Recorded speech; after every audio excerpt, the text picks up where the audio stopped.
Catalyst skill hub ഒരുക്കുന്ന തൊഴിലുറപ്പ് പദ്ധതി 6 മാസ പഠനം, മികച്ച ജോലി. അല്ല, മെഡിക്കൽ സംവിധാനം സജ്ജമാണ്. എല്ലാ സ്ഥലത്തും നിർദ്ദേശം കൊടുത്തിട്ടുണ്ട്. എല്ലാ ക്യാമ്പുകളിലും മെഡിക്കൽ സംഘത്തിന് അയക്കാനുള്ള നിർദ്ദേശം നൽകിയിട്ടുണ്ട്. ഇന്നലെ DMOമാരുമായിട്ട് ഓൺലൈനിൽ DHS സംസാരിച്ചിരുന്നു.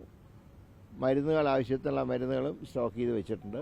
അപകട സാധ്യതയുള്ള മേഖലകളിൽ കുറേ കൂടെ ജാഗ്രത പുലർത്താൻ വേണ്ടി ആവശ്യപ്പെട്ടിട്ടുണ്ട്. അപ്പോൾ ആരോഗ്യവകുപ്പിനെ സംബന്ധിച്ച് ഞങ്ങൾ വളരെ വിജിലൻ്റാണ്. കാര്യങ്ങളൊക്കെ അതാ സമയത്ത് തന്നെ വേണ്ട നിർദ്ദേശങ്ങൾ നൽകിക്കൊണ്ട് ആരോഗ്യവകുപ്പ് ഉദ്യോഗസ്ഥന്മാരും ഫീൽഡിലുണ്ട്. അതുപോലെ ഫോഗിങ് ഉൾപ്പെടെയുള്ള സംവിധാനങ്ങൾ നടത്തണം. അതുപോലെ ഡ്രൈ ഡേ ഉൾപ്പെടെ കുറേ കൂടെ ശക്തമാക്കാനുള്ള നിർദ്ദേശം കൊടുത്തിട്ടുണ്ട്. അല്ല, അവർക്ക് ആവശ്യമുള്ള മരുന്ന്, ചികിത്സ വേണ്ടവർക്ക് ചികിത്സ എത്തിക്കുക തുടങ്ങിയിട്ടുള്ള കാര്യങ്ങളാണ് ആരോഗ്യവകുപ്പ് നിർവഹിക്കുന്നത്. മറ്റൊരു വിഷയം, ഈ സുഗതനുമായി ബന്ധപ്പെട്ട് അങ്ങയുടെ മണ്ഡലത്തിലാണല്ലോ, ഇങ്ങനൊരു റിപ്പോർട്ട്, അതായത് ചോദിച്ചതിനപ്പുറത്തുള്ള മറുപടി ആഭ്യന്തര വകുപ്പ് നൽകും. അത് ഞാൻ മനസ്സിലാക്കുന്ന ആഭ്യന്തര വകുപ്പ് അതിനെക്കുറിച്ച് അന്വേഷിക്കുന്നുണ്ട്.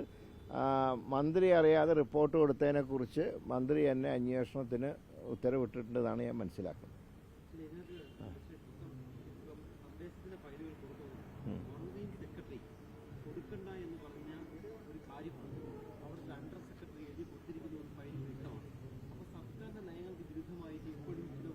അത് സ്വാഭാവികമായിട്ടുണ്ടല്ലോ. പഴയ സർക്കാരിൻ്റെ അവശിഷ്ടങ്ങൾ ഇനി ഒരുപാട് സ്ഥലങ്ങളിലുണ്ട്. അതൊക്കെ അറിഞ്ഞ് നീക്കം ചെയ്യും.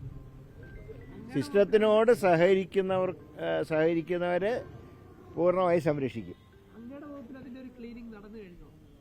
എൻ്റെ ഇപ്പം അങ്ങനെ പ്രശ്നം ഉണ്ടാക്കുന്നവരാരും ഇല്ല.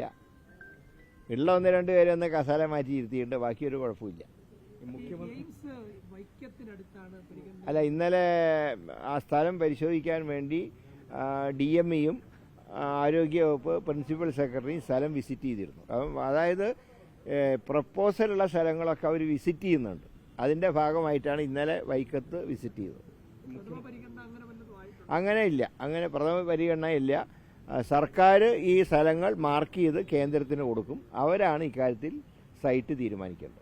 മുഖ്യമന്ത്രിയുടെ ഹെലികോപ്റ്റർ യാത്ര വ്യക്തിപരമായ ആവശ്യത്തിന് വേണ്ടിയാണ്, വലിയ വിമർശനമാണ് പ്രതിപക്ഷം. ഹെലികോപ്റ്ററിലൊക്കെ കയറുന്ന എന്താ കുഴപ്പം? മുമ്പ് മുഖ്യമന്ത്രിമാർ കയറിയിട്ടല്ല. ഏറ്റവും കൂടുതൽ ഹെലികോപ്റ്റർ യാത്ര ചെയ്ത് കേൾക്കാരനായിരുന്നു.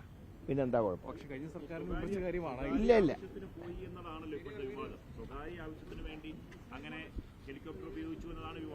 അല്ല, പിന്നെ ഹെലികോപ്റ്റർ പെട്ടെന്ന് ഒരാവശ്യം വന്നാലല്ലേ ഹെലികോപ്റ്റർ ഉപയോഗിക്കുക. അല്ലെങ്കിൽ കാറിൽ പോയാൽ പോരെ.